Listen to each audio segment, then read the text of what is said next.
Hi there, everyone. It's Nick Spordone from the Battery Park City Authority. Welcome to our community feedback and update session. You will note that we're going to give it a few minutes for a number more folks to kind of trickle in, but thank you for joining us thus far.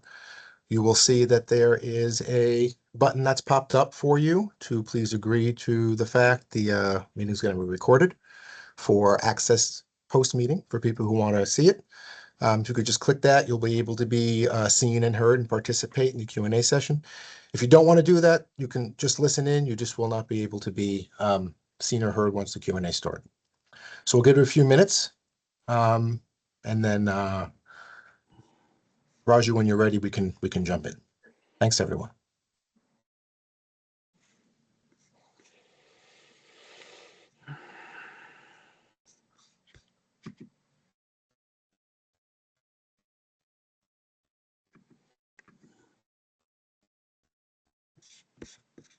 Thanks, Nick. Yeah, well, let's give people another couple of minutes to filter in, and then we'll get rolling. But good evening, everybody. Good to see you all. Okay, thank you. Good evening.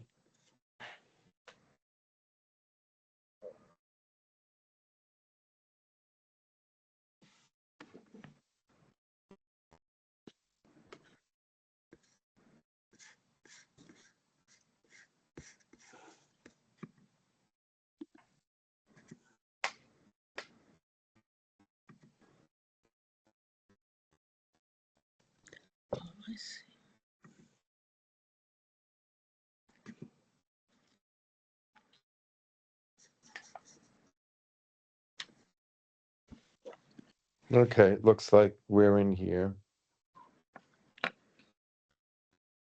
Okay.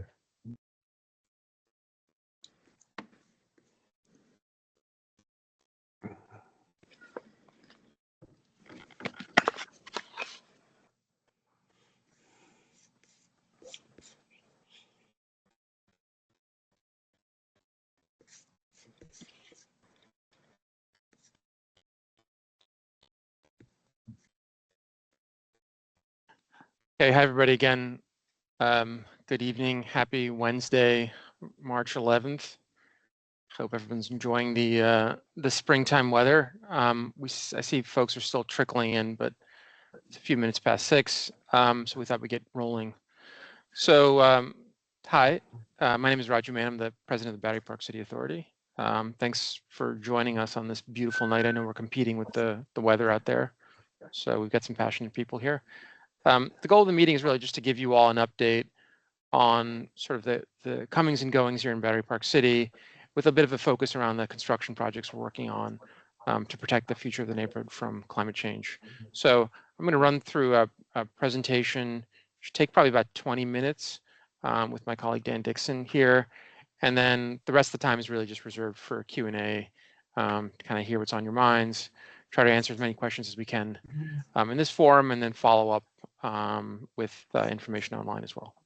So I've got a presentation I'm going to get rolling on, but thanks again for joining, and I want to give a shout out to Clint and Martha, Clint Plummer and Martha Gallo, board members here who kindly joined us, as well as a number of staff who I think will pop up in the course of the Q&A discussion. And then I see representatives also from Congressman Goldman's office. So thanks, Carlos, for joining us. Okay, so hopefully folks can see this okay. Yell if you can't. But here's the agenda. I wanted just to level set a little bit with a quick history, talk about what actually the Battery Park City Authority works on, kind of our key areas of Roger, we focus. can't see your screen. Oh. Thanks, Clint. Let's see if that works. That's better. There you go. Yeah, Amazing. Thank you. Great. Thanks, Clint. Appreciate that. So, so yeah, focus a little bit on the areas of focus for the authority, and then kind of dive into the resiliency projects. We're at an important moment on both the South project, where we're finishing that up, and then also the Northwest project, where we're really starting up construction.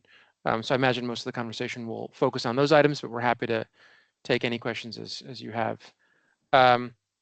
So I couldn't help but add a couple of slides on the history just because I love talking about it and I find it always incredibly interesting. So, this place was really invented in the late 1960s.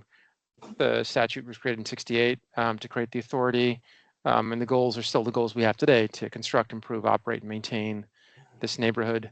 I think as many of you know, the 92 acres of land were created as landfill, basically on these piers that were falling into the Hudson River.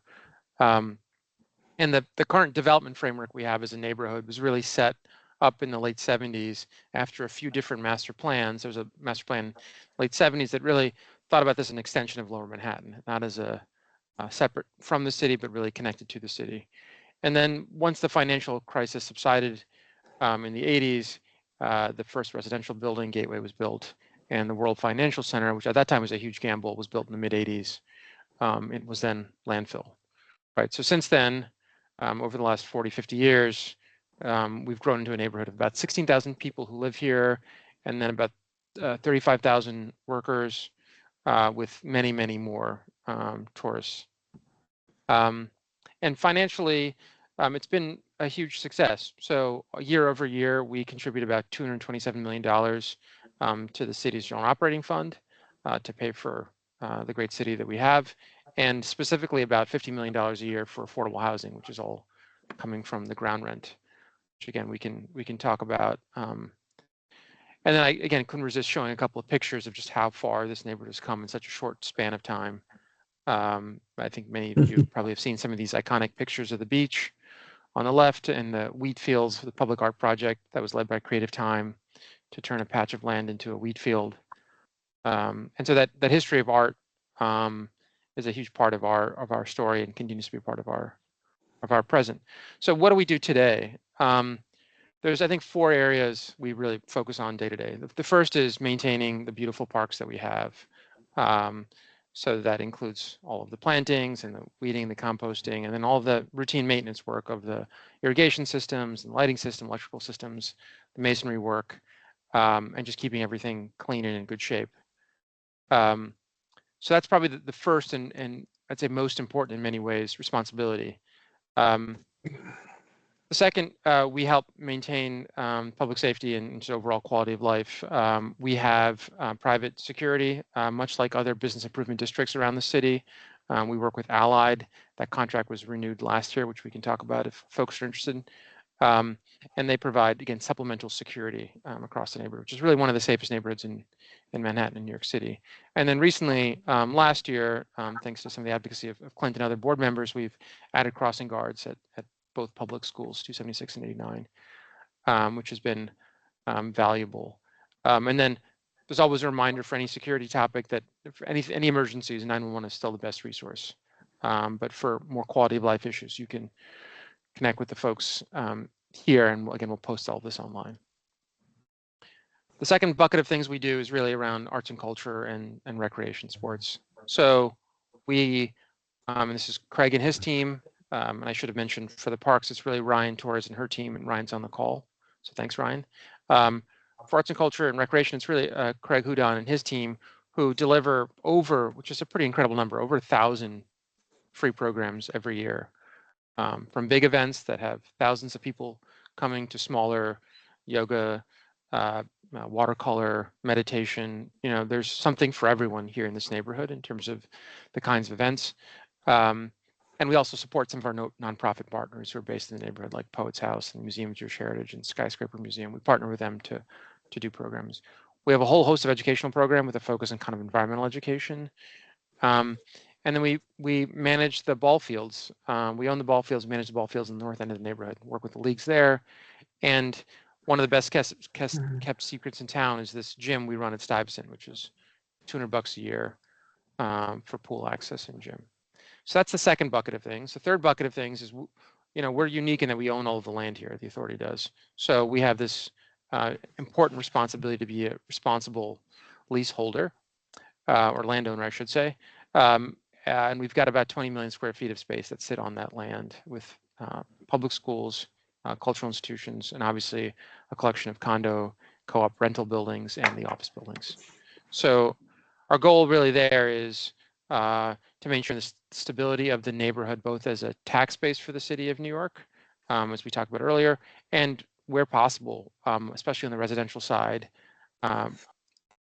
preserve and create new affordable housing. So I think, as many of you know, we did a deal last week actually with the LaFrac organization to help protect tenants in Gateway over the long term that have been there since 2009. We've been able to, in a couple of other recent projects, produce some affordable housing, 25% in both Tribeca Bridge Tower and Tribeca Point, and we continue to look for opportunities to do that. So that's the third bucket of things we do: maintain the parks, focus on arts and culture, manage the real estate, and then we have to maintain the neighborhood itself. So that's big and small projects. Everything from fixing the turf at the ball fields, which is a project underway right now, because the turf has reached its useful life, to some of the bigger capital projects, really protecting the future of this neighborhood from changing climate, which we'll, I think, spend the next bit of this presentation on. So I want to start with just what's at stake here in terms of why are we doing this work? Why are we spending so much time and energy around these capital projects?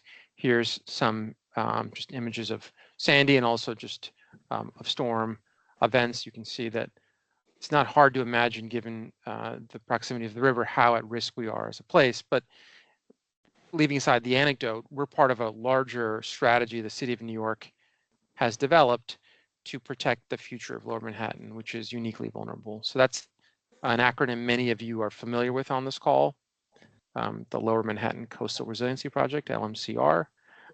It is a collection of projects that have been developed since Sandy. So these are 14 years of planning in the making to really protect this critical piece of the city because it's at unique risk. So we'll talk about the South Project and North. Great, we got Jane on the line. So we'll talk about the Wagner Project, the South Battery Park City in a second, and the Northwest.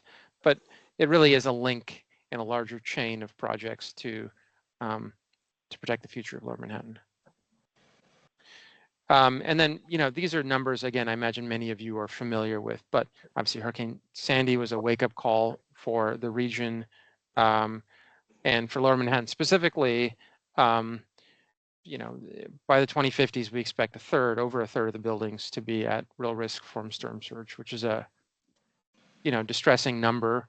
Obviously, heat is another important consideration, which we're trying to address with some of the landscape moves we're making as part of the project, but that is a huge issue. And then as you look further and further out, the risks become even more significant.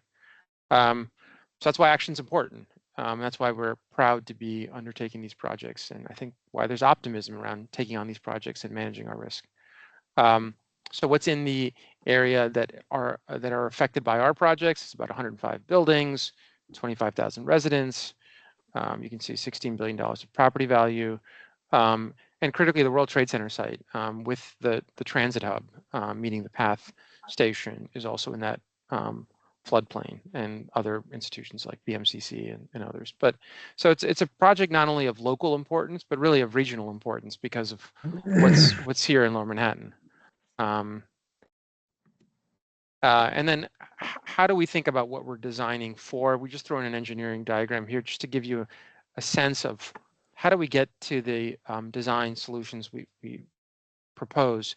This is really being, again, led by the city of New York, and they've created a benchmark for us to hit. It's called the design flood elevation. So it includes calculation of what we expect the storm to look like, plus sea level rise, plus significant wave action. So when you add those things up, you get to basically a height that we have to design for to protect this neighborhood. And that's true of all of the projects I mentioned in Lower Manhattan, ours and the ones on the east side and at the Battery.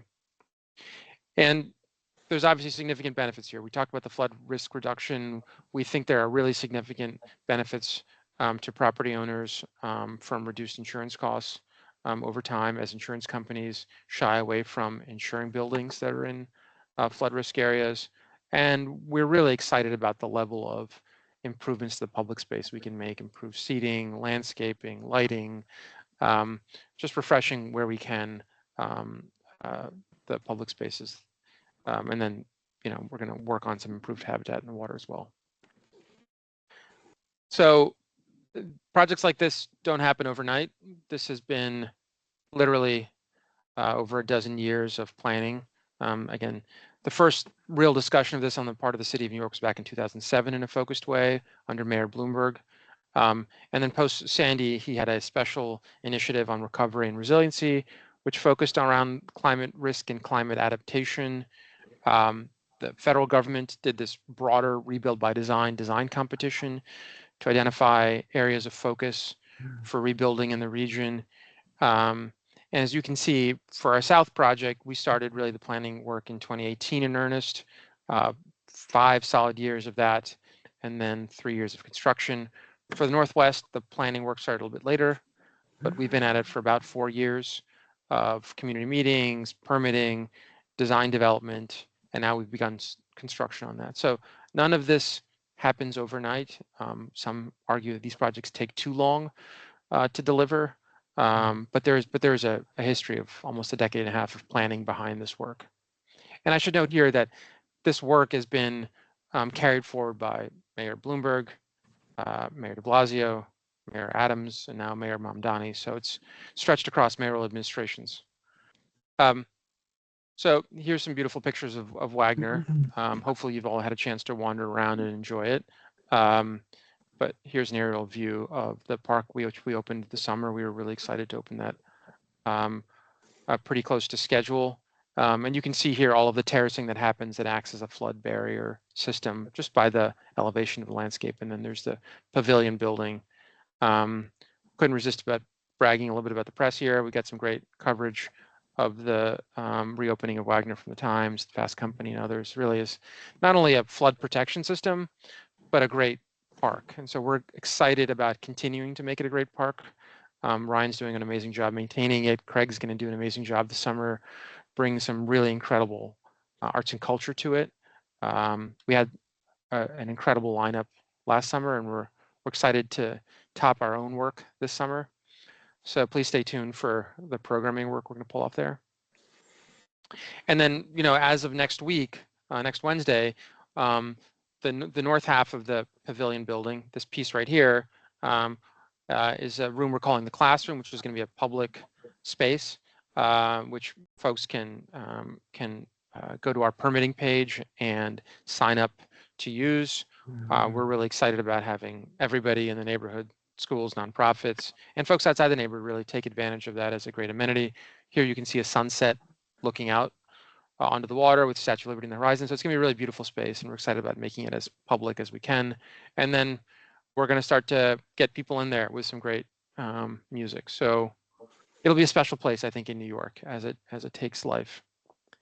So that's the update on a whole bunch of stuff. I'm going to turn it over to Dan to kind of talk through our Northwest and where we are on that work, and then eager to take questions. So thanks, everybody. And Dan, I'll just keep scrolling. Okay, that sounds good. Thanks, Raju. You're a tough act to follow. Hi, everyone. My name is Dan Dixon. I'm the Director of Planning and Design at BPCA. Happy to join you this evening. Nice to see a few familiar faces, but for those who have not been part of public presentation so far, I'd like to walk you through some stuff on the Northwest. Next.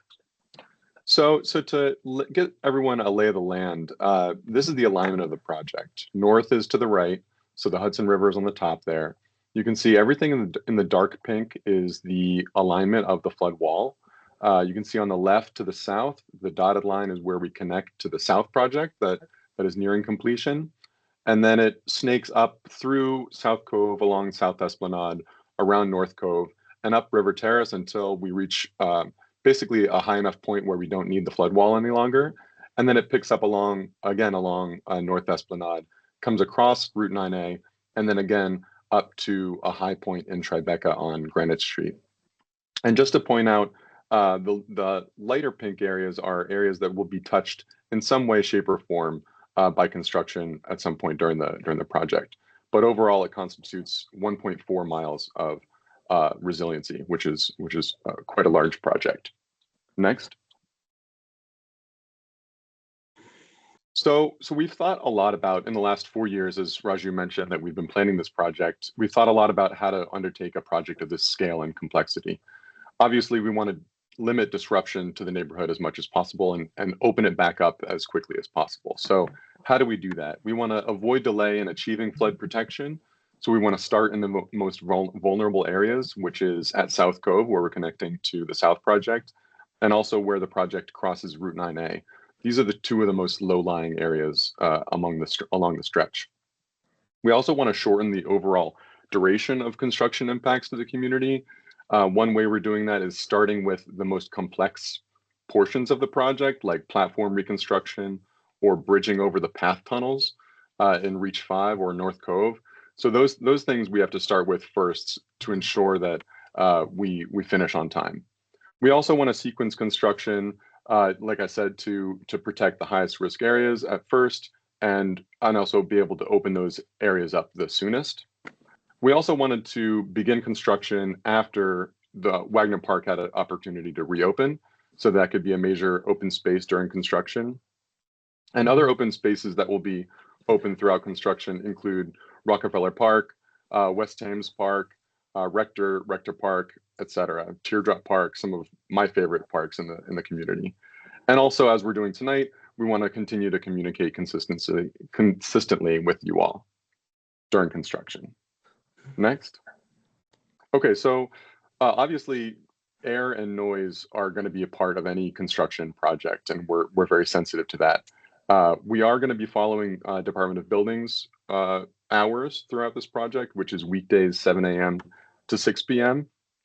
We're hoping to start the heaviest and noisiest construction after 8 a.m. most days, if possible.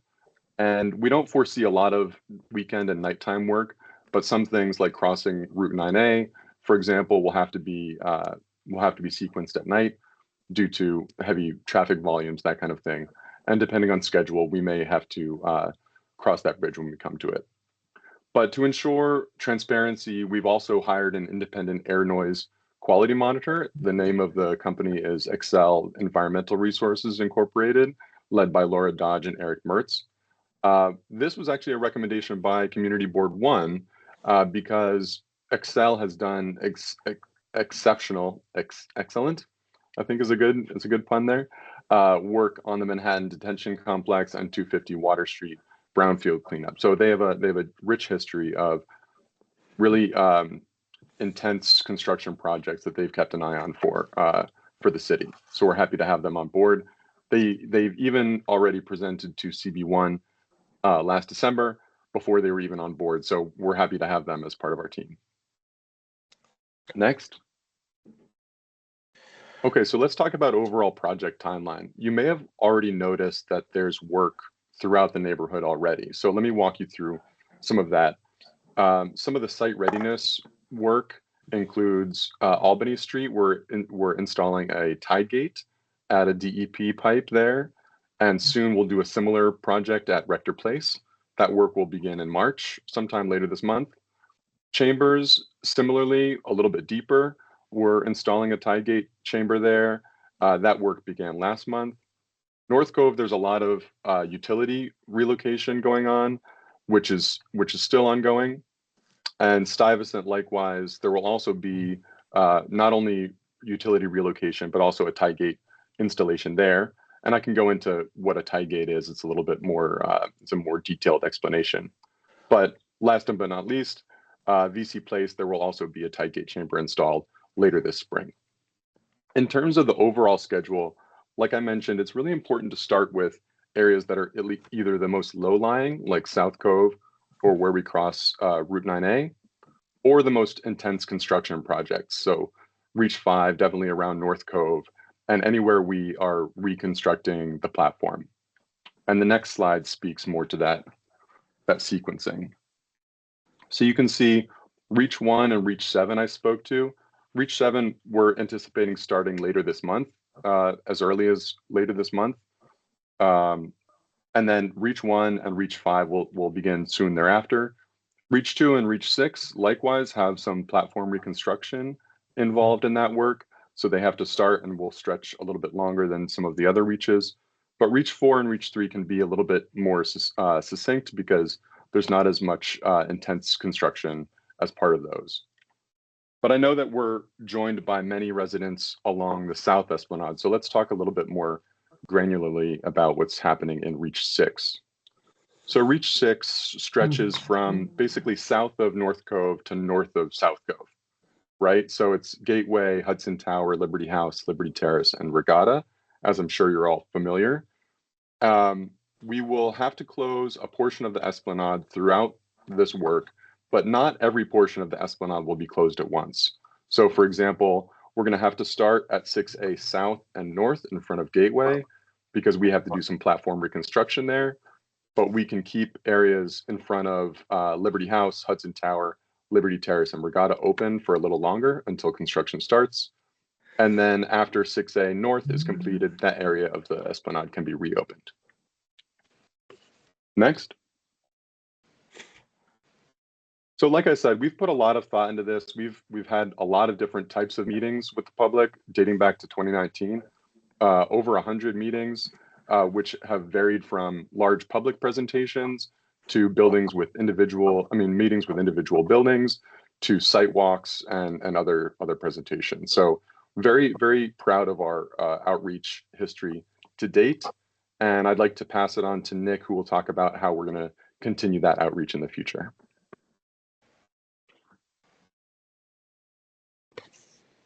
Okay, thanks, Dan and Raju and all. We are going to jump into the Q&A in a minute. Just wanted to have it all for you now, just very briefly, not inclusive of this evening, of course. We have a number of opportunities for folks to get in touch with the project team and stay updated by way of project progress. We have also instituted what is known as a construction advisory committee chaired by our eminent state senator, Brian Kavanaugh. Chairs that on a bi-monthly basis, roughly, and it includes a number of residents, the community board, local elected officials, et cetera. That meets regularly in kind of a similar format as this is this evening. We have also upcoming toward the end of April and early May, what we're calling now, it's a working title, so you'll forgive me, a meet the team topic table type presentation where folks who are interested, certainly in resiliency, but other things that the Battery Park City Authority does that Raju had outlined up top, including parks programming, parks operations, things along those lines. We'd love to be able to get the community's feedback on those topics as well, as we obviously navigate through the next several years of construction. There's a lot of other wonderful things that the Battery Park City Authority does. I want to make sure the folks have an opportunity to weigh in there. Resiliency specifically, we have our construction newsletters, which if you are not already subscribed, I would recommend that you do. It's free and it's really quite a read, so you can do that. That goes out every 2 weeks. It'll catch you up on all the comings and goings on the resiliency work, what has happened, what to expect, and how to reach us with questions and concerns. We have our drop-in sessions, which have been moderately successful, twice a week, once in the north and once in the south, both at City River Terrace and at 200 Rector Place Community Room. We have our new website. We have programming at our materials at our programming events.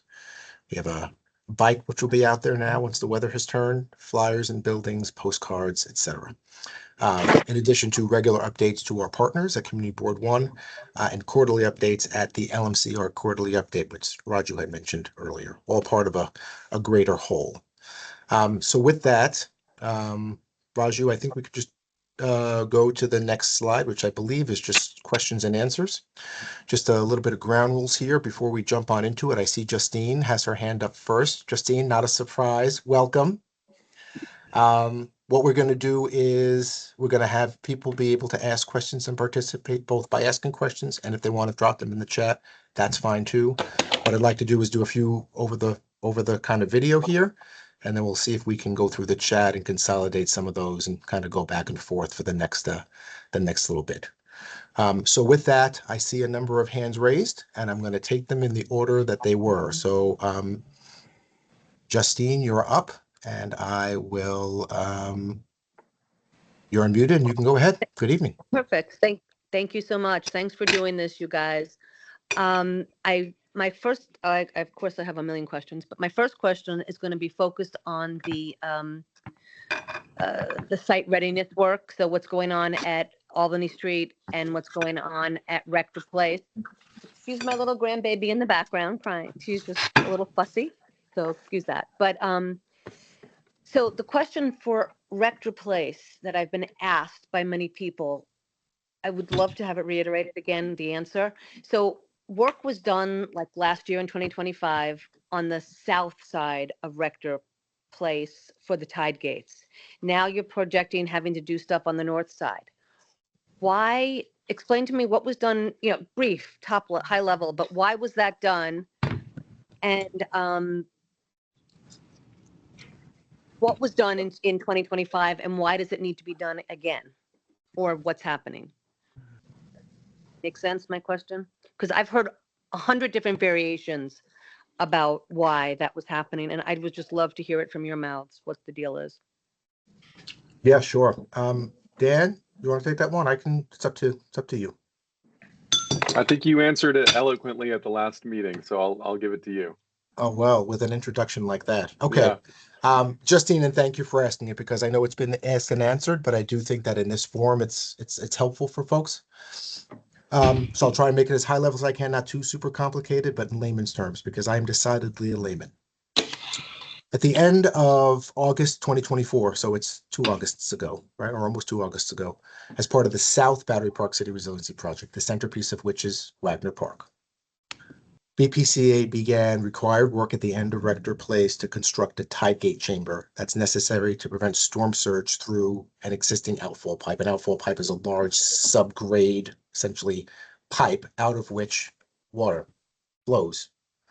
And in order to make sure that during a storm surge event, water doesn't back up through that, right? Because we're not just talking about in the Resiliency Project building a flood barrier system to keep storm surge out. We're talking about also all the subsurface infrastructure, water not flooding back up through that, right?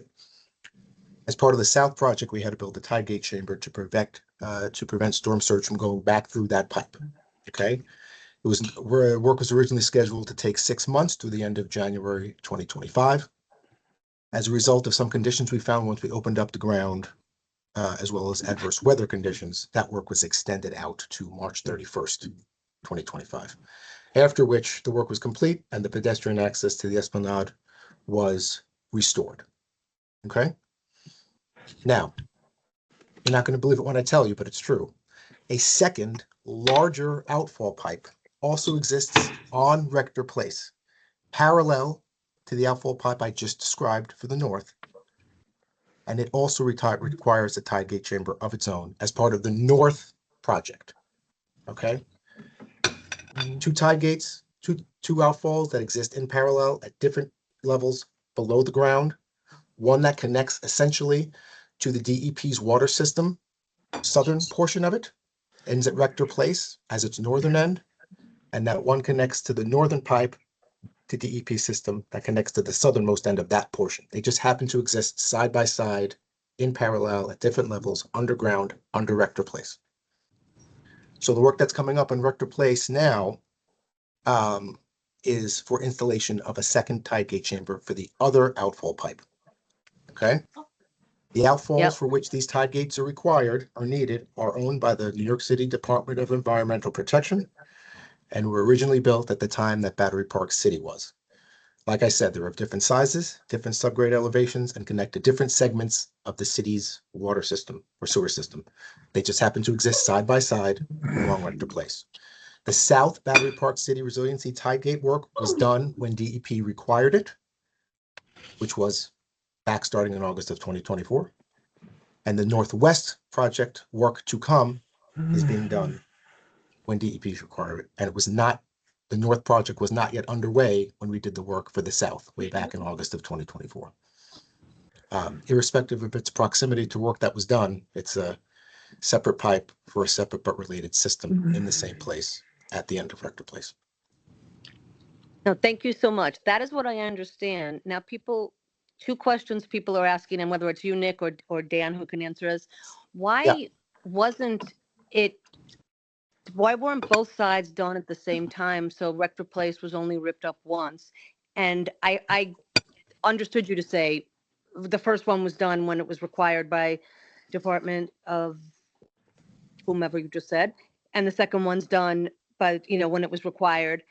But my biggest question is why wouldn't we do them both at the same time? Was there a rationale behind that? I think as Nick said, Justine, it's really driven by the permitting agency. It's DEP's pipe. It's theirs. It's their asset. And so as part of this resiliency project, they required us to do the south when they required us to do the south and do the northwest when we did the northwest. We're building a pump station as part of the northwest project, which is basically a way of just getting water out of the neighborhood in a heavy rain event. That's also an example Right. of another DEP requirement. I think one of the things that's maybe not fully understood in the 4 years of design, 5 years of design work, there's been 30 or 35 agencies that have had to permit this project. So a lot of the decision making on design, as I mentioned, the height of the wall is really driven by the city of New York's decision about what kind of storm we're protecting the neighborhood from.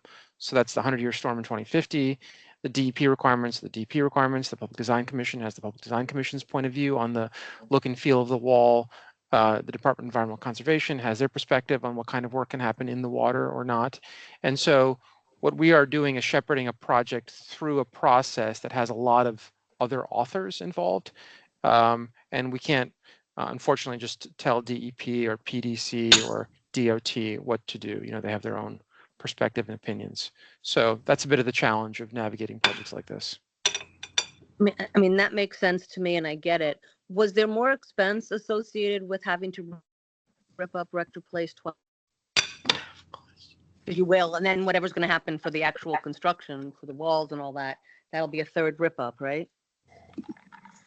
I don't know that we have a real sort of analysis of what the costs would have been under the different scenarios because, they gave us clear direction on what to do here. So I don't think we have a clear answer on that one. Justine, Thank you I'm so just much. gonna, And yeah. No, it's I'm okay. Go done. ahead. I just want to say thank you. I appreciate it. I understand your answer. I thought it was really clear, Nick, and I appreciate your information. Thanks. Yeah, for sure. Thank you. I'm going to move on to the couple of folks with their hands up. Jeff Galloway is next, then to be followed by Brian, Dominique, and Catherine Keenan. Okay, Jeff, you're up. Yeah, I want to drill down a little bit into the construction schedule. Is it possible to put back up that slide that showed the reaches, the 6A and whatever, not that one, but, oh yeah, this one. So the areas in front of Gateway, 6A, I guess 6A is both of those blocks. Oh, 6A South and 6A North.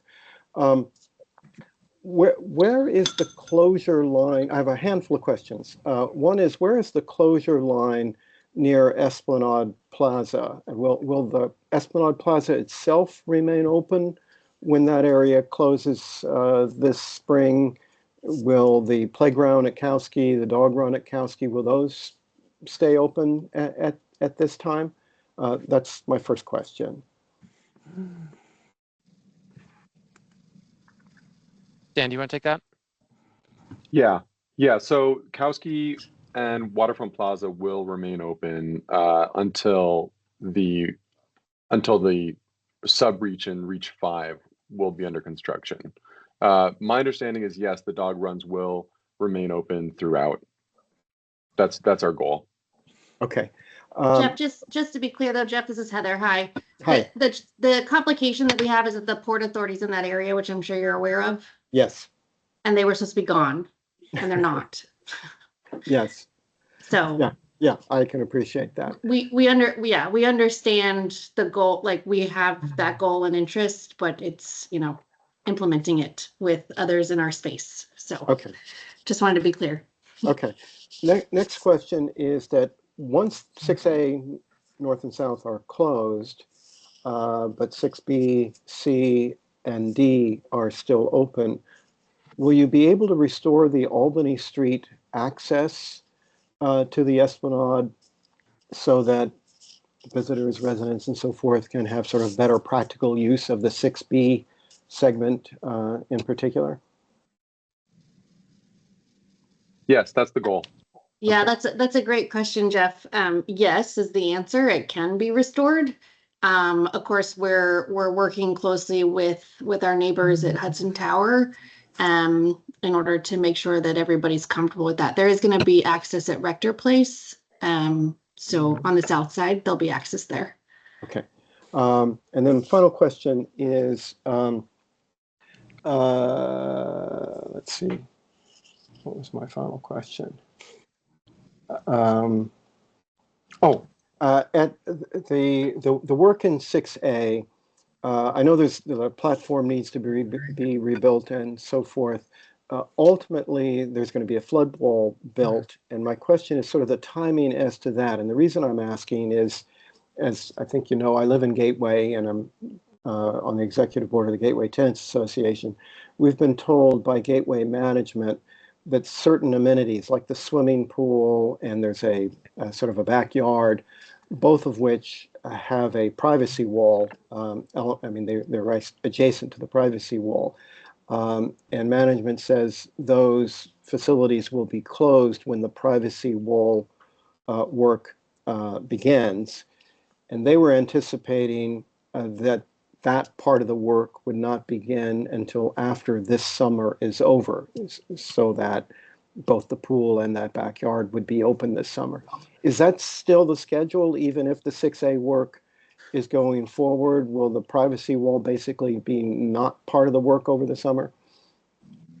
Jeff, I actually have a call with, I'm going to forget names, but the folks over at LaFrac, so that we can coordinate. And then we'll be able to give you a better answer. They've asked to do certain things with the amenities. So we just need to coordinate our schedules together, and we'll get back to you. Okay, thank you. Those are my questions. Mm-hmm. Okay, thank you, Jeff, Heather, et cetera.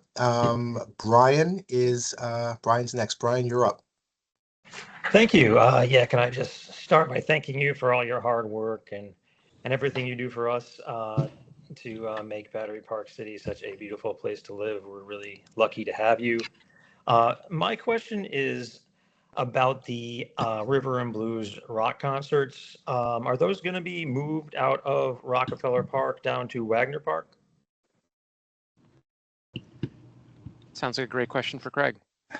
Hi, I'm Craig, Vice President of Program for the Battery Park City Authority. Yes, we are moving the River and Blues series from Rockefeller to Wagner Park this summer, and probably for the next few summers at least. So we will not be there. That is great news. Thank you very much. You're welcome.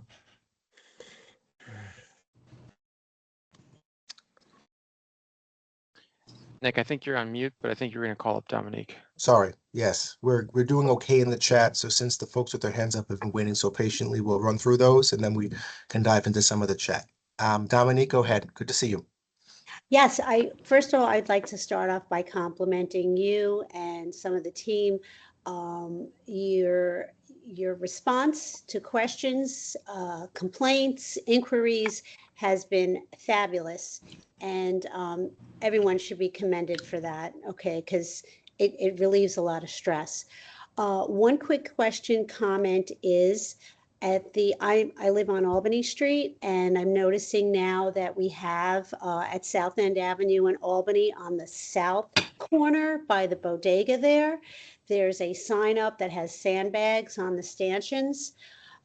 Is there any chance that could be moved possibly into the street in front of the first car that would park? Because as it extends out, it narrows down the egress, just getting out to the corner on South End Avenue between the bicycles, all the dogs on leashes, people, children, scooters. And, I'm seeing even with elderly people, you sort of have to be very cautious, stop, and it's causing almost like a bottleneck there. So just wondering if that can be adjusted a little bit and pushed more maybe into the street. I mean, do we need a huge sign like that? Hey, Dominic, and by the way, I'm Heather Furman. I'm Senior Vice President of Design and Construction. I was told I had to introduce myself, so hello. Thank you for your question. Yes, if you'll just tell me so that I can picture where that is again, tell me the location. Albany Street, Uh-huh. on the southwest corner, we have a bodega there. It's just before the townhouses start on the south side of Albany Street. Yep. It's a large banner. I understand, the purpose of it. And it has the sandbags, which also cause a tripping hazard, especially at night. So my only concern is that now trying to navigate to get to the corner there and go whichever direction we're going in, between all the bicycles, scooters, e-bikes, it's just, it's causing a bottleneck. And I'm just wondering if it could be pushed out and maybe just along the crosswalk where that first car would park. So it's there, but it's keeping our narrow sidewalk open and free. Understood. Yep. I'm getting 2 thumbs up from Ryan in our Parks Department. She's gonna take a look at it and get it fixed. Not a problem. Okay. And lastly, I want to thank, I made mention that there was a lot of debris and things, we've got to become, I don't want to say, we're going to have to live with the folks that are the construction workers for the next several years. And I want to have a pleasant relationship with them. I want them to treat our neighborhood, our homes, as it's their own homes and neighborhoods. And I don't want to see any more urine bottles in the street, dirty gloves, trash bags from lunch. I made mention it's been cleared up on our side of the street. Snapple bottles. I'm asking, the first hot day that we get, I'm going to go out with a case of water for these guys. I'm going to bring them donuts, anything to keep this pleasant and a friendly communication back and forth. But I really hope that they can respect the fact that also that people, when they get here at 5 o'clock in the morning, we're still sleeping and sound travels. And a lot of us face Albany Street. And Nick has been amazing with communicating back and forth. So I'm not going to ramble on any further, but I just want them to remember that this is our home here. And I want them to treat it as if we were at their home. And we'll work together and get along great. So thank you all for being so attentive and fast responses. Totally fair, Dominique, and clearly heard. Thank you. Thanks, Dominique. I know I have you on speed text as it is, so when there's donuts, just shoot me a note. I'll meet you down there. Okay. No, you guys have been thanks. great. Thank you. It's, it's a work in progress, but certainly appreciate the partnership and the support. So thank you. And we'll work to get better every day. Okay. Catherine's been waiting patiently. Catherine McKinney, you're up. Okay, great. Can you hear me? Yes, ma'am. Great. First of all, that was a great description of Battery Park City and the plans. And I learned things I didn't know. I've lived here 20 years, so it's very interesting. I live at 400 Chambers Street, which is a corner building that fronts on River Terrace and Chambers. And on several of the maps, including the project alignment map you showed, there's nothing doing on River Terrace north of Warren Street. There's a big space, right? Which is understandable because we're very high up where the balustrade is, where Chambers Street ends. Okay. But now River Terrace between Warren and Chambers between River Terrace and North End Avenue are closed off. And there's a lot of construction equipment, particularly on Chambers Street. And on River Terrace, there's, I don't know if it's going to be a holding area for equipment or what it is, but it's gated off. And at 7 o'clock in the morning, we have the parade of backing up trucks. So it's like, it doesn't last very long, but I really don't understand what's going to happen on River Terrace and in this particular area, because there's always been nothing. And is this going to be a long-term thing? Are they going to rip up River Terrace? I'm just kind of in the dark about what it is. And is there any kind of noise mitigation plan or anything like that? It's just a complete surprise to me that this happened. And I'm wondering if you could comment on it. Sure, Catherine. Thank you so much for the question. Understand the lack of information in this area as it doesn't show on this map. It's not. It won't be, as you said, it won't be part of the flood barrier system when that goes in. But what is there is one of the CSOs. That's one of our tide gate locations. And there's some utility relocation work that has to happen in order to enable the work that is to the north of that area that's in pink along that Esplanade front. So that's the capture area for the utility relocation and tide gate work.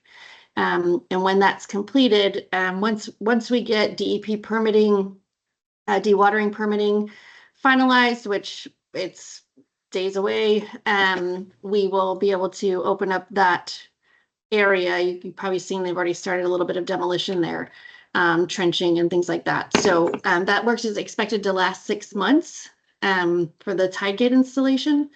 So if that helps for planning purposes, obviously we'll give updates on that as it moves forward. But we do have our DOT permits and everything in place, which allowed us to get the capture area. I see. So between now and 6 months, this area will be closed off, and the tide gate rather will be installed. So That's 6 right. months from now, then River Terrace will be opened up again. Is that what you're saying? That's the plan. We got to get the utilities relocated and get the tide gate in, and then we can close things back up and move. We would move north on the other side to the Esplanade. That's right. Okay, great. That's very helpful. Appreciate it. You're welcome. Thank you. Okay, thank you, Catherine. Thank you, Heather. I know Michelle's been waiting very patiently. I know she also had some items in the chat as well, which we can take in turn. But Michelle, go ahead, please. The floor is yours.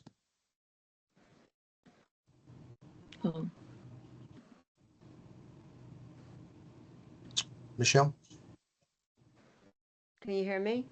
Yes, ma'am. Okay, hi, everybody. Hello. So I have a question about the timeline a bit. So I know it's it's tiered to some degree, right? It's separated to some degree, but I'm looking, but it really isn't in 6B and 6C. So they're pretty much going to be happening, at the same time, given one starting in the summer, one starting in the fall. And everybody in that area is going to be impacted at the start of the summer into the fall. At least we on Rector Place will be. So it feels like it's going to be such a long haul. I'm really worried about my health. Really worried about my health. I'm worried about the air. Really worried about the air, and I'm worried about the impact of the extreme and the duration of the noise. I moved down to Battery Park City because it was quiet, as we all did, I think, and it was green and the air was clean. And I barely use my air conditioner, or my windows are open all the time from like May to, I don't know, October. So my quality of life, and I say me, but I know that I represent many, is going to be so severely impacted. I don't even know what to do. I don't know how to live here. So what should we expect in terms of our ability to breathe cleanly, so that we're not worried that we're going to have yet another 9/11 situation where we're breathing in just God knows what? Will we be able to open our windows? What are you doing to help us not get sick? And in terms of the noise, I understand construction is noisy, but I work from home.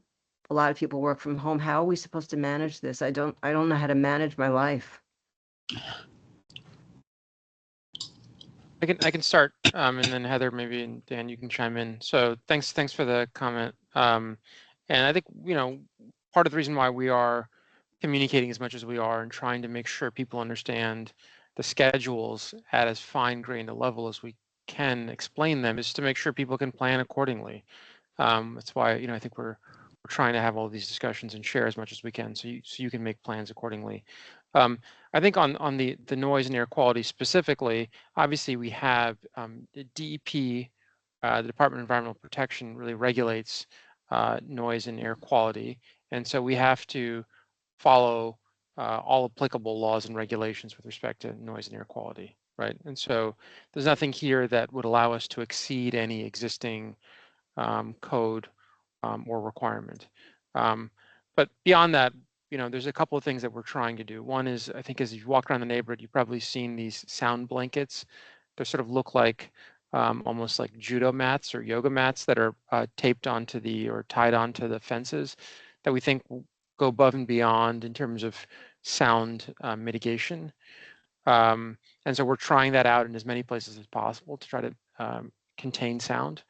We also, I think as Dan mentioned earlier in the presentation, at the community board's request, we've retained an independent air quality and noise monitor, Excel, run by Laura Dodge, to provide the community with independent verification that we're following all the rules and regulations we need to. And I think those are the steps we are trying to take. I think we'll do everything we can over the course of this project to manage quality of life to the neighbors, but it is going to be a construction project, and it is going to be for a duration of time. And I think the best we can do then, beyond going above and beyond, is just communicating with you all on an ongoing basis about what's happening, why it's happening, when it's happening, so you can plan accordingly. I don't know, Heather, if there's anything else you want to add on the mitigation side? No, that's right. I mean, we're adhering to all regulations and exceeding in most cases. So doing everything that we can in order to mitigate. So just to follow up that question, are we going to be, I know that you're doing what you need to do in terms of the regulations, and you just said that in some respects you're going beyond the minimum. We need to get, I mean, all of us, we have children and elderly parents and sick pets and whatever. We need a daily reading of air quality. I mean, giving us an air quality reading at the end of the month or at the end of the week is not, it's not enough. And so I don't know what your intentions are, and I don't know what anybody's intentions are, but I know that I need to know if on August 22nd, I can open my window, or if I need to shut it and keep it shut for the next 3 days, because I need to know on a daily basis what I'm putting. So how can you do that for us? We all need it. Everybody in the community needs that. We need to know that we're not being put at risk, and that we can make appropriate decisions based on real time information. So how can you address that? Yeah, let us get back to you on that, Michelle, and we'll follow up with this group. Appreciate that. I mean, Yeah. I know I'm not speaking for me. I know I'm speaking for every No, understood. human So who lives here. I don't know that we have an answer right now about the frequency of the monitoring updates. So I just want to make sure we can regroup with the team on that, and we'll type up the questions that come up with this, and we'll post them with our video of this meeting so everybody can have access to that information. But Thank you. point well taken, and we appreciate the concern. Thank you. Roger, can I just add to that Eric Mertz from Excel did report to the Battery Park City Committee at its meeting this month. And if I understood what he said correctly, and Michelle, Excel is basically reporting to the community. And they're paid for by Battery Park City Authority, but they're reporting to the community. And he said they are monitoring 24 hours in real time what the meters are showing, and that if there are any exceedances, they will take steps to make sure there's notifications put out, exceedances that require, like, close your window kind of exceedances, that they plan to report to the authority and the construction team that they've seen something like that. So they will be monitoring essentially on our behalf what's going on in real time. They will then be reporting, I believe, in writing once a month with detailed reports of whatever happened. And those reports will be made public. I believe they're going to be on the BPC Resiliency website, and they will also be provided to the community board. So at least in terms of monitoring, I think we have it pretty well covered. Of course, a construction project, anything can happen, but in terms of getting notification of something that is, close your windows kind of notification, that's part of Excel's job. So And just maybe you And, can and also, Raju, maybe if you I can can also just jump in and give you also something to what they said at the meeting, which was that the monitoring is going to be to 2.5 particulate matters, which is tiny, and it's also below the 10.5 particulate matter that is required by law. So that's a plus, and I thank the authority and Excel and everybody for monitoring to that higher level, lower level, but higher level. So thank you. Thanks, Justine and Jeff and team. I want to make sure I'm not neglecting the chat too much. It's been okay there, but nonetheless, I'm just going to, for the benefit of the group here, run through a couple of these questions that came in, some of which we have addressed all or in part. But nonetheless, let me start from the beginning. So the first comment or question, I guess, was from Michelle. Might have been a different Michelle. I know we have a few on the call. But it says, please don't aim for 8 a.m., meaning an A at 8 a.m. start, but meet it. As someone in 50 Battery Place, I think this is the other Michelle, who lived through the South project, it seemed like the noisiest work started right at 7 a.m. frequently. I'm going to turn this over to Heather. I will note that the citywide construction hours are 7 a.m. to 6 p.m. It very seldom goes until 6. We try to make sure that we phase noisier work, not quite at the start, but I don't know that we can guarantee or promise it. Heather, I'll turn it to you in terms of schedule and making sure we get the stuff done and turn the neighborhood back to folks as quickly as we can. Go ahead. No, that's right, Nick. You got it.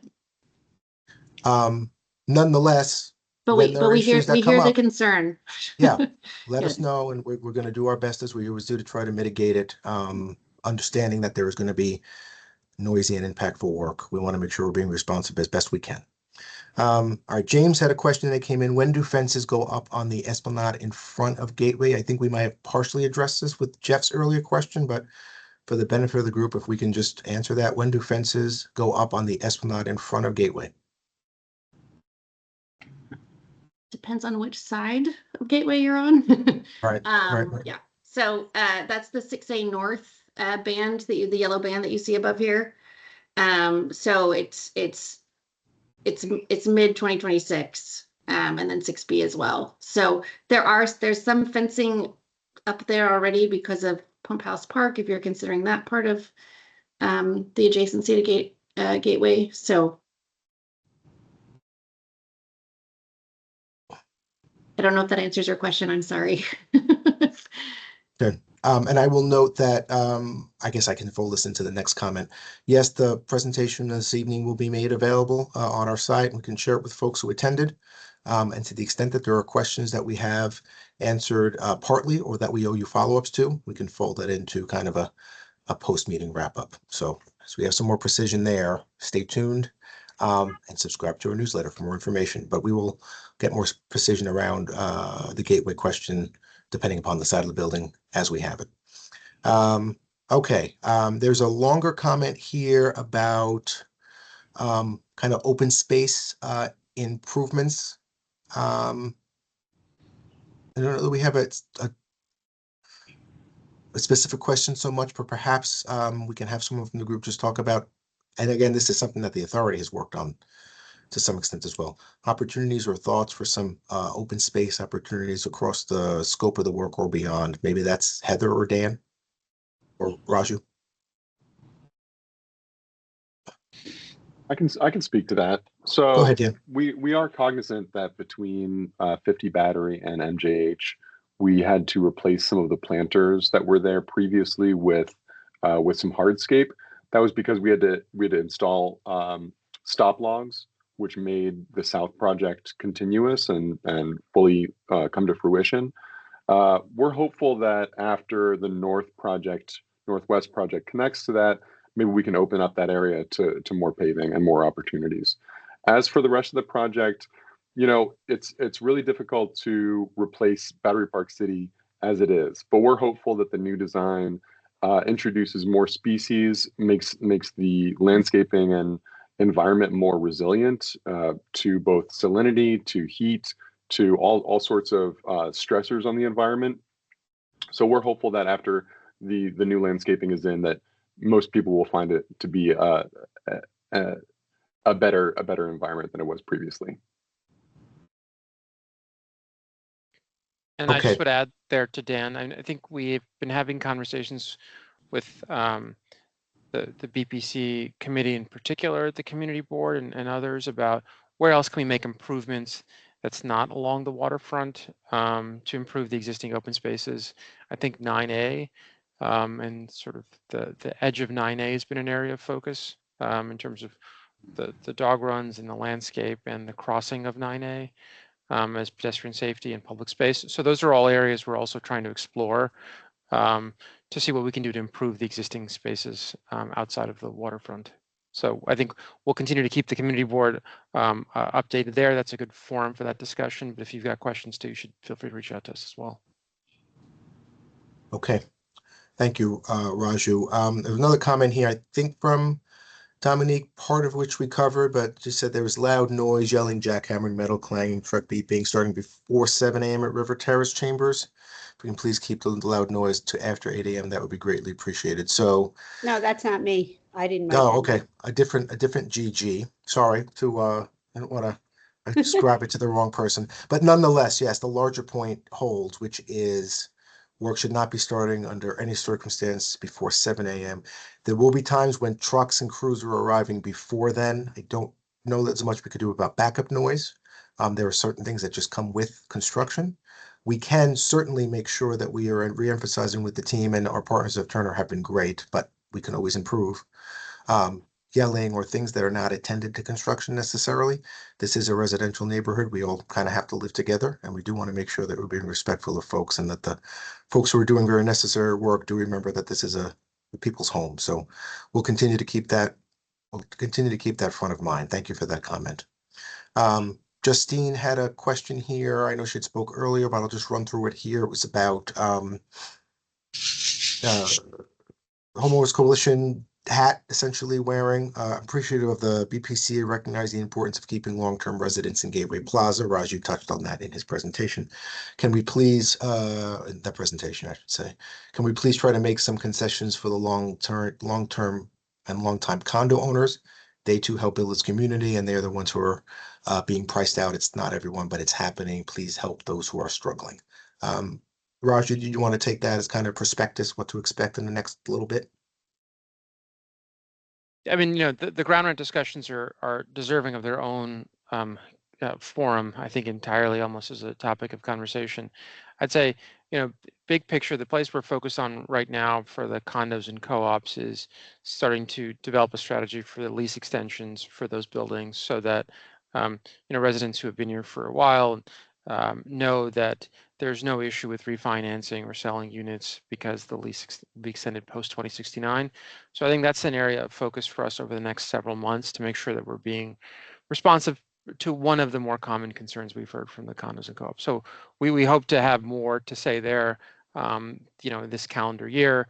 As some of the insiders on this call know, those lease extensions will require the city and the controllers support. And so we have to do some coordination there before we can start to engage with the condos and co-ops. But that's an area of focus for us this year. Okay, thank you, Raju. Moving on here. Another comment from the other Michelle about with the South Project neighboring my building, noise and dust were a constant, as well as fumes and smoke from the generators running power for the trailers. That seems like that was a past tense question, nonetheless. Something that we continue to monitor for the north. And we covered at some length earlier in this call about the noise and air monitoring. As Heather briefed, and then as Jeff had very helpfully added, that Excel Environmental, which is an independent community monitor, presented at the community board last week. We can get you the recording there with more detail, and those reports will be available shortly. As well as alerts if and when kind of any exceedances are met that triggered that mark. Okay, Michael K had a question or request. Please confirm that with the current schedule, the public spaces to the north/west of Gateway and west of Brookfield will be entirely closed until at least summer 2028. I think there's a little bit of nuance to the answer there, but Heather or Dan, do you want to take that?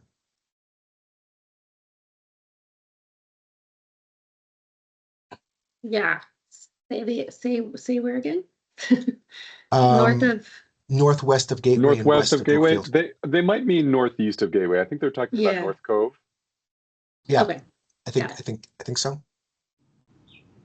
And the Nonetheless, question, okay. And the question will it was be if there, entirely closed until at least the summer of 2028?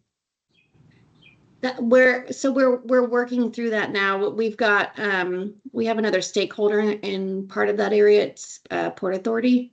So we're trying to coordinate with them. They were supposed to be out of there, but they're not. So we're working through it. I'll get you a better answer. Okay. Okay, we'll add that to the follow-ups to the meeting, along with more precision around Gateway construction generally as we get closer. Mhm. Applicant chose the air quality. I think we covered that already with the air reports. Gianna had a question. All the fences around North Cove/Brookfield are an eyesore. Is this what it will look like ongoing? I think it's mostly Heather question, but I think the short answer is yes, that's DOB construction and fencing. But Heather, go ahead unless I missed anything. You forgot about the artwork we're putting on it, Nick. That's why I teed you up. I didn't want to take all the good stuff for Tossing me the myself. softballs. Okay, good. So to answer that question, the fencing is not in its final location there because of the skating rink, which is going to be, I believe, is leaving mid-March. And so once the fencing is relocated to capture the full area, the fencing throughout the construction project, not just in Brookfield area, but the fencing throughout is going to have artwork. Dan, you could probably speak more to the artwork and the artist and selection process if that's beneficial for the call. Yeah, the what I would point towards is the South project. I'm not sure if anyone saw the construction fencing up during that project, but we were able to have, I think it was two different artists, one along the Wagner Park side and one along the Battery side, represented with their art, stretching several hundred feet along the construction fences, and it actually made for a pretty nice aesthetic, I thought. And the hope is to do something similar in the Northwest project when this major construction is starting up. Yeah, I believe we have 16 different artists, and some of them are from local schools. Raju, keep me honest. That's right. ArtBridge Yeah. is the kind of umbrella organization that we work with. And hopefully that'll add to more just, vitality and interest. So John, we look forward to your feedback as that art goes up. You'll let us know if it's an improvement.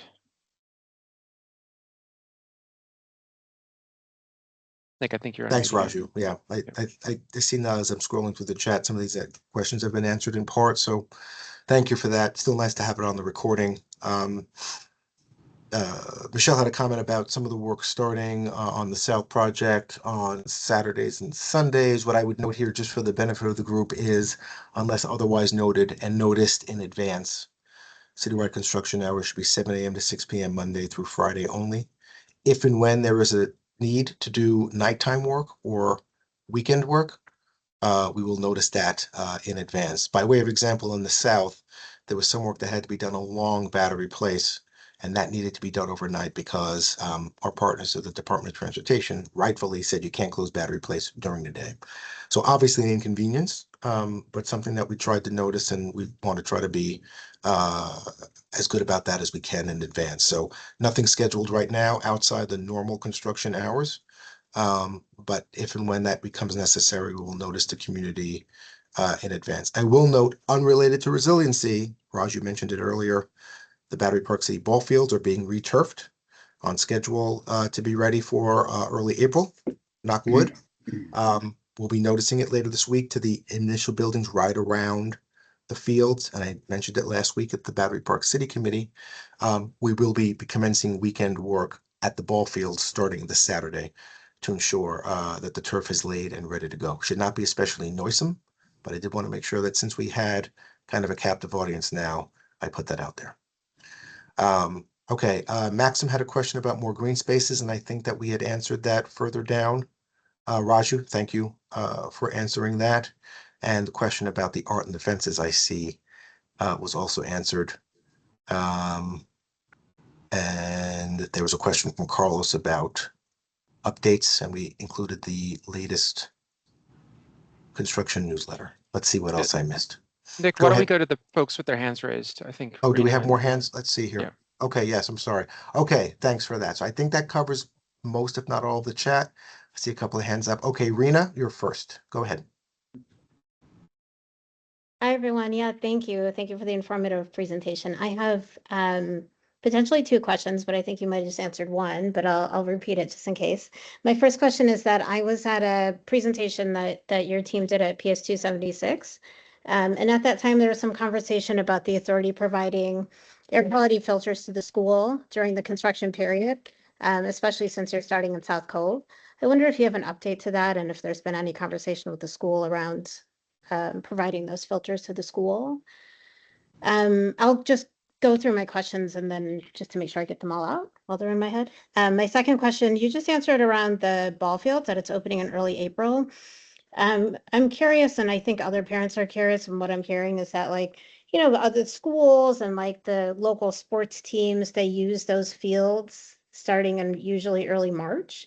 So for example, my son recently had to travel to Brooklyn for baseball when he's a student at 276. So that wasn't great for our family. So parents are just curious if there's any sort of accommodation that the authority can give, you know, related to potentially using local spots like Baseball Pill, or kind of if there are any conversations with other partnerships that you can garner to kind of make those allowances and make it a little easier for families in the neighborhood.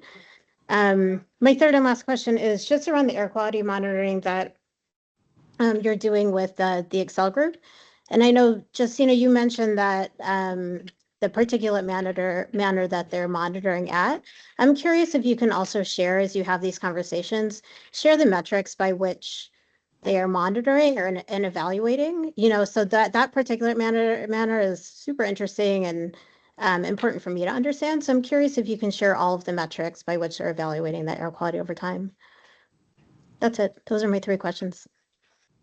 Can I say something, Nick? Because, oh my God, Excel promised to come back and report to the Battery Park City Committee more information about where they're going to be having those monitors placed, whether they'll be high up as well as low down. So you might want to keep track, Rena, of the Battery Park City Committee's agendas as they pop up. I'm not sure if it'll come up next, if they'll be up there next month or not, but besides the authority answering, they may, I'm assuming you're going to kind of punt that one because you need them to answer, the Excel to answer, but that was what we had asked for because we had the same question. Thanks. Okay, yeah, and then Dan, I guess, or Heather, anything on the question about the school in particular? Or is that a need to get back to you? I need a refresher on what the question for the school is. So I was at the presentation when I think it was Dan, perhaps it was Dan, or maybe not. Don't hold me to that when you came and did a presentation at 270. Yeah, okay, great. So there was conversation at that point that perhaps that the authority could provide air quality filtration systems to the school. And I don't know if the conversations happened or didn't, but I wonder if you have an update to that. So that was on my list to follow up, and apologies for not doing so already. We've been most focused on the buildings immediately adjacent to the construction, but that's something we can get back to you about as well, Rena. Okay. How will you do that? Will you let the school know, or do you need my contact information? Like by which method? I think, Rena, I think what we'll do is we'll post kind of the Q&A follow-ups from this on our website, and we can reach out to you directly as well. I think that'll really depend probably more on DOE. I think if we're happy to work with the Department of Education to, if there's a need there to do it, the challenges that they're building, and so we'll need their cooperation to do that. but we will follow up in the kind of follow-up questions to this meeting. And I think, Rena, I think we've got your contact info already, so we're good there. Okay. So let us chase down Alexis and 276 on the school filter question. On the ball fields, the issue there, as I think we'd all like to forget, we've had a rough winter, and so the construction in terms of the replacement of the turf, because of the frigid temperatures in January and because of the blizzard and blizzards in February, kicked back the work a few weeks into early April for the ball field turf replacement. So as Nick said, we're working overtime now to get those up and running for the Little League season. That's been the challenge there. I think we're happy to get creative about any other public spaces downtown that we could work with. We do partner quite well with Asphalt Green for pool access when the community center is closed. So we try to get creative to make sure we can leverage our relationships to open up new spaces. So again, happy to talk to you about that offline. I'm not sure off the top of my head what that might look like. But so that's the kind of reason why the ball fields end up getting pushed into early April, is mostly weather related. And then on XL, I think we can, again, in the follow-ups to this meeting, let you know, to Justine's point, when they're coming back to the community board. And also we can post the criteria, meaning how are they doing the air quality monitoring as well. We'll get that from them. So you guys have that methodology. So those are my thoughts there. I don't know if Heather, Dan, you have anything else you wanted to add?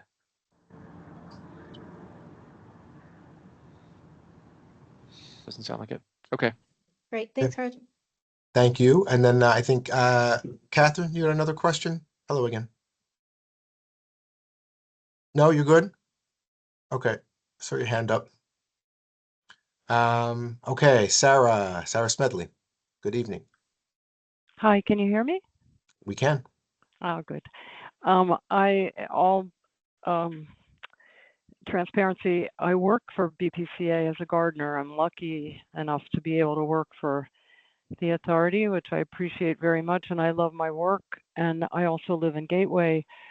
And I have seen in the chat some references to how narrow some of the passageways are, particularly around Brookfield Place and down Liberty Ramp.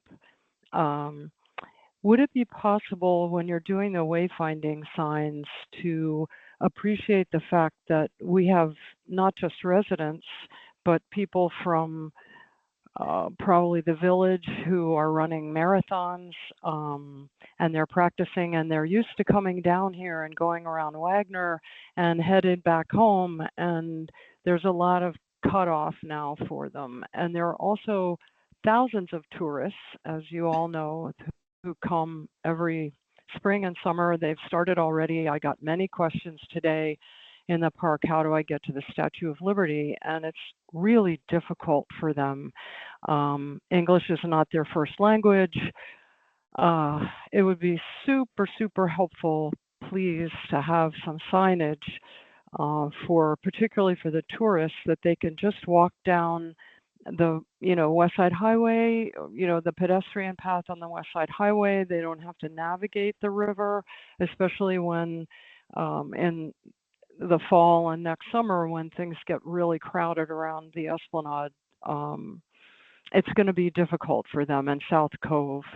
So my question is, can you have more signage? I think someone in the chat asked for an ambassador to stand at the really tight spaces, especially say between 7:30 and 8:30. There are just a lot of runners out, and they start running in groups when the marathons start happening. It's difficult. I watched someone this morning in a wheelchair trying to get up Liberty Ramp, and it's frightening. So that's my comment, and hopefully there's a question in there about, please, can you do something about signage? Thanks. Thanks, Sarah. And I think we agree that as the construction happens, we need to help direct people, and especially as the weather gets better and better, we'll have more people and days get longer and longer. So we are starting, I think, literally as of this week to roll out improved wayfinding signage. I think we're all going to keep a really careful eye on it to see where the pinch points are and where the challenges are, especially as the weather gets better, and we'll continue to do our best to both staff it with Allied and with our folks, and where we can create a little more space between a building line and a construction fence, try to do that. So I think Thanks, that's going to be Raju. ongoing effort the whole way through. Okay. Thank you, Raju. I'm gonna just not seeing, oh no, I see a couple more hands here. Let's see. Okay, and then we'll jump back into the chat. Lizzie Browder looks like she's next. Lizzie? Yeah, hi. I was curious, and apologies if there's not overlap between these various teams, but the battery park at the tip of Manhattan is under construction, has been for well seasons now. And so as we're losing the green space and the closures are happening on the Esplanade and around the Copes, I'm curious if you have an update on the timing of restoration of the Battery Park green spaces, and if you can share that.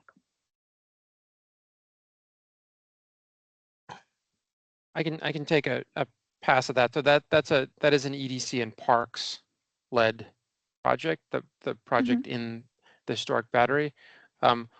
What we are going to be doing is that right now at the edge of Pier A, in Pier A Plaza, where we're installing another tide gate, we will open up access, we hope in June, from essentially Battery Place into the battery at Pier A Plaza. And so that access will be open in June. So there'll be, if you're walking or jogging down through Wagner, down to Pier A Plaza, you can go directly into the battery from there. So that's going to be an important pedestrian circulation, especially as the summer season starts.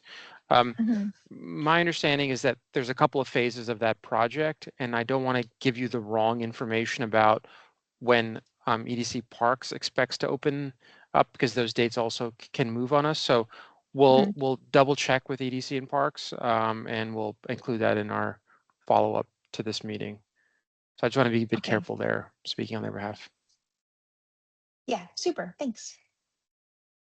Okay, thank you. Not seeing any new hands, I don't think. Jump back into the chat. A couple of things I think we can kind of just answer here in fairly short order.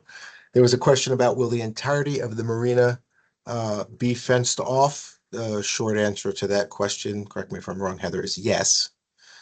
We will maintain over the course of the work north-south pedestrian access, but that access will be essentially limited to a corridor between the construction fencing and the edge of Brookfield Place. So you'll be able to navigate as a pedestrian, but that'll be the extent of it. Did I get it right, Heather?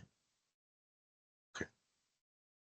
Yes. That is due primarily to the kind of intense complexity of the work having around the marina and below it, subsurface conditions, which I won't bore folks now unless they're super interested. But in the interest of moving the chat forward, Michelle, I saw you had a question about wildlife. I know that, and thank you for stopping into the drop-in session a few weeks ago, and I know that Ryan is connected with you, so I think we're going to try and connect offline on that. But Ryan Torres, our Vice President of Parks Operations, is on as well. We'll follow up with you there. And speaking of drop-in sessions, I saw that Mark had a question about them continuing, and Rami had responded that we're looking to continue those throughout the spring as need be. I don't have a finalized schedule for you yet. We may take a beat once we finish March and kind of just regroup, but if there is the want there for the community to continue to have those, and so far they've been fairly successful and fairly well attended, some days more so than others. We'll expect more folks to come in the spring perhaps, and whether it's nicer and the work picks up, so more to come there. Let's see. Okay, and then Maxim had a question, one of which was answered, I think, about signage. But then there was another question about, as more green spaces are under construction, can some streets be closed and converted into green spaces? I guess that's maybe a Raju, Dan, Heather question. I think I think we're willing to be as ambitious here as the community wants us to be, is the short version of the story. So I think we're going to try to have that conversation with the community board, with other stakeholders.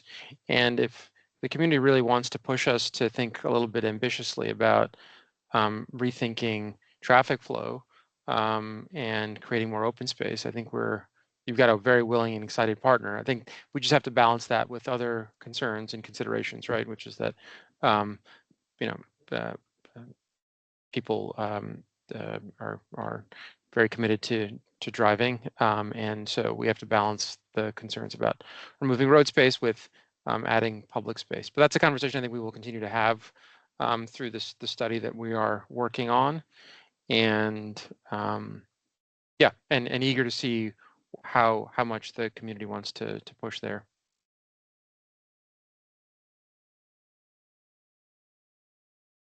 Okay, thank you, Raju. I saw a comment here from we're getting toward the bottom here from Michael, which I think was addressed, but I'll read it for the benefit of the group. Even some places wide open as the top of the ramp at corner of South End Avenue and Liberty Street, which we know well, was a mess of runners impacting the families, wrangling children, dog walkers, cyclists, and wheelchairs this last weekend. Yes, and noted. We have some, I think, additional work to do with respect to signage and freeing up these areas when we can. We've heard that in other forum as well, in other fora as well. So we will continue to work on it. Okay. Any other, I see Rena, you still have your hand up. I don't know if that was a second question or if that was just left up from before. And Sarah. Okay. I'm going to just scroll through here the chat to make sure I haven't missed any hands. Doesn't look I have. And I think that for the most part, the chat has been answered. Again, another question here about some of the fencing around Pump House Park, which I think fits into the previously answered questions about pedestrian access and us doing a little better on the signage to come. And beyond that, I don't see any, unless I'm missing them, any burning questions that I think we've missed. So we'll put it out to the group again here. We had originally noted that we go until 7:30, which we've passed. Obviously, though, we want to make sure that if someone's here and has had a chance to ask a question, that we try to address it now as best we can. So anyone have any additional questions? How is it that magically we end at 7:33? That just seems impossible. We could have Well, I think diagrammed it's it that way. I think it's probably great staff work, Raju. I got to be honest. I'm kidding. I kid. Yeah. Go ahead, Raju. You want to take it home for us? Sure. Yeah, Martha, do you want to jump in and say hi since I see Oh. you come on screen? Martha Gallo is our vice chair of the BPCA board. Hey, Martha. Hello. I have been listening with interest. I think it's great to have so many members of the community engaged and asking for specific things that we can address. So it's important to hear this input early. It's great. Thanks for hosting. Yeah, and just to echo Martha's point, it's the specific feedback is actually incredibly helpful for us. So it's issues we can work on and really try to directly solve it. I think thematically we've heard loud and clear that the wayfinding and I think the tightness of some of these spaces is something that as we move into the summer season is going to be an area of focus and concern. So we'll, I think, give that some thought and keep a pretty close eye on it. And then, we've got a lot more touch points to come. So,